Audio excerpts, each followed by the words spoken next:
America સહિત દુનિયાભરમાં ખળભળાટ મચાવનાર Jeffrey Epstein ફાઇલ્સના વિવાદની અસર ભારતમાં પણ જોવા મળી છે. ભારતમાં રાજધાની દિલ્હી ખાતે જે એઆઈ એક્શન સમિટ ચાલી રહી છે તેમાંથી માઇક્રોસોફ્ટના સ્થાપક બિલ ગેટ્સનું આમંત્રણ રદ કરવામાં આવ્યું છે. જેફરી એપ્સ્ટીન સંબંધિત ફાઇલમાં બિલ ગેટ્સનું નામ સામે આવતા ભારત સરકારે બિલ ગેટ્સથી હવે સુરક્ષિત અંતર રાખવાનું નક્કી કર્યું છે. તો આવો જાણીએ સમાચાર વિસ્તારથી. નમસ્કાર, જમાવટ સાથે હું છું પાર્થ.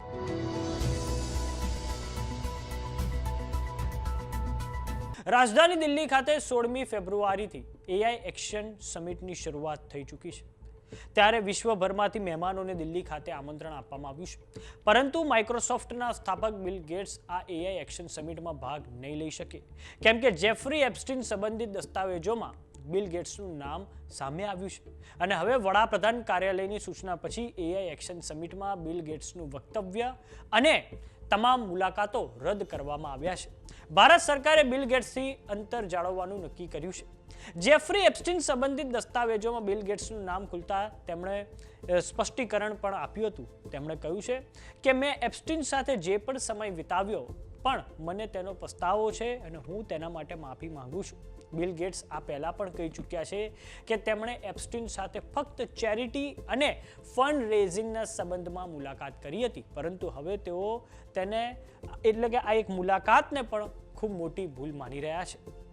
જો કે બિલ ગેટ્સથી અંતર જાળવવાના સમાચારો વચ્ચે હકીકત એ પણ છે કે ભારત સરકાર હરદીપસિંહ પુરીથી અંતર નથી જાળવી શકી, ના તો વડાપ્રધાન નરેન્દ્ર મોદી પર લાગેલા આરોપો પર સરકાર દ્વારા સ્પષ્ટીકરણ આપવામાં આવ્યું છે. વાત કરીએ જેફરી એપ્સ્ટીનની, તો preservation of justice Jeffrey Epstein પુસ્તકમાં દાવો કરવામાં આવ્યો છે કે જેફરીનું નેટવર્ક તેની સૌથી મોટી તાકાત હતી. તેનો સંપર્ક પૂર્વ અમેરિકન રાષ્ટ્રપતિ બિલ ક્લિન્ટન, બ્રિટનના પ્રિન્સ એન્ડ્રુ, અબજોપતિ ઉદ્યોગપતિ લેન્સ વેક્સનર અને ડોનાલ્ડ ટ્રમ્પ જેવી હસ્તીઓ સાથે હતો. જેફરીએ આવા પહોંચેલા લોકો સાથેની ઓળખાણનો ઉપયોગ કરી પોતાના ગુના છુપાવવા અને પોતાનો પ્રભાવ વધારવા માટે કર્યો હતો. એટલે તો તેને ફક્ત 13 મહિના માટે જેલની સજા થઈ હતી. Preservation of justice Jeffrey Epstein નામનું પુસ્તક પ્રકાશિત થયા બાદ ફરી એકવાર અનેક પીડિતોએ જેફરી એપ્સ્ટીન સામે પોલીસ ફરિયાદ કરી હતી. અને આ દરમિયાન 6 જુલાઈ 2019ના રોજ તેની ધરપકડ થઈ અને તેને ન્યુયોર્કની જેલમાં ધકેલી દેવાયો હતો.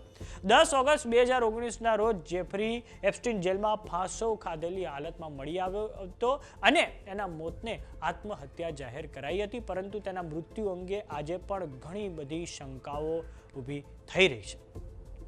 વાત કરીએ રાજધાની દિલ્હી ખાતે જે એઆઈ એક્શન સમિટ ચાલી રહી છે તે વિશે, તો ગયા વર્ષે એટલે કે વર્ષ 2025માં આ એઆઈ એક્શન સમિટ ફ્રાન્સના પેરિસ ખાતે યોજાઈ હતી. અને એઆઈ એક્શન સમિટમાં આર્ટિફિશિયલ ઇન્ટેલિજન્સ વિશે ખૂબ મોટા પાયે ચર્ચા કરવામાં આવે છે. અને આ વખતે આપણે દિલ્હી ખાતે આયોજિત છે ત્યારે ખૂબ મોટા પાયે જે વિશ્વના મહેમાનો છે, જેઓ પોતપોતાના ક્ષેત્રમાં અગ્રણી છે, તેઓ આ એઆઈ એક્શન સમિટમાં ભાગ લેશે અને તેઓ પોતાનું જ્ઞાન આ સમિટમાં ઠાલવશે. તો સમાચારોમાં અત્યારે બસ આટલું. જોતા રહો જમાવટ. જો તમામને યુટ્યુબ પર જોઈ રહ્યા તો સબસ્ક્રાઇબ કરો. જો તમામને ઇન્સ્ટાગ્રામ અને ફેસબુક પર જોઈ રહ્યા તો ફોલો કરો. સાથે જ અમારી વોટ્સઅપ ચેનલ આવી ગઈ છે, જોઈન કરવાનું ના ભૂલતા. નમસ્કાર.